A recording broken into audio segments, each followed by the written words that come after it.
All right, hello. So, welcome to part 5, Buddhism and Chinese Religion.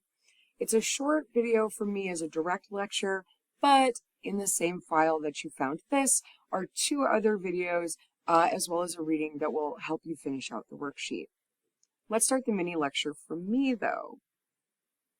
Over here on my right, you'll see not only the Vedic chain that we talked about yesterday, including Buddhism, but also the Shenism tree from that we'll incorporate today with Chinese religion.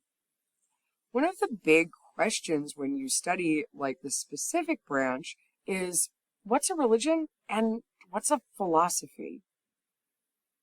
And for some of these, it can honestly be hard to tell, or at one point in history, it was definitely more of one and evolved into the other. Let's go take a look at a couple of the most well-known. Confucianism and Taoism.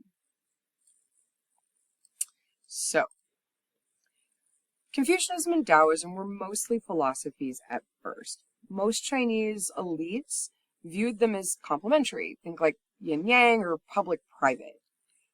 So, the reason that they can be complementary is that, Confucius, he mostly talked about the world in terms of benevolent relationships among people of unequal status, right? So think like father over son, daughter-in-law under mother-in-law, right? Husband over wife. You get the idea. Whereas our boy Lao Tzu over here, he mostly focused on withdrawing from that competitive world to one of equality and harmony with nature.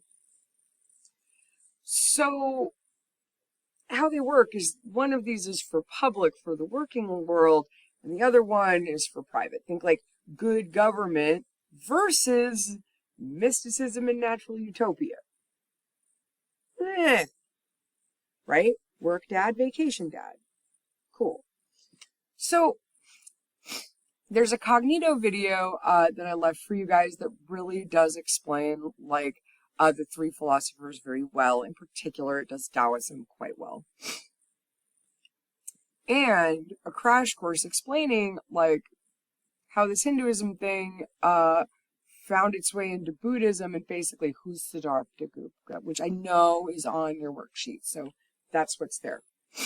Cool. Right after you finish with me, you're going to watch both of those, and then here you have a reading.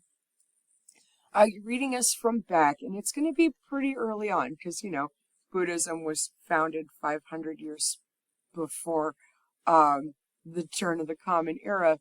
But behind me right now is a map of where most of the Buddhists live. You'll notice that the United States, has a considerable number, and as we live in a West Coast city, specifically here does a lot too.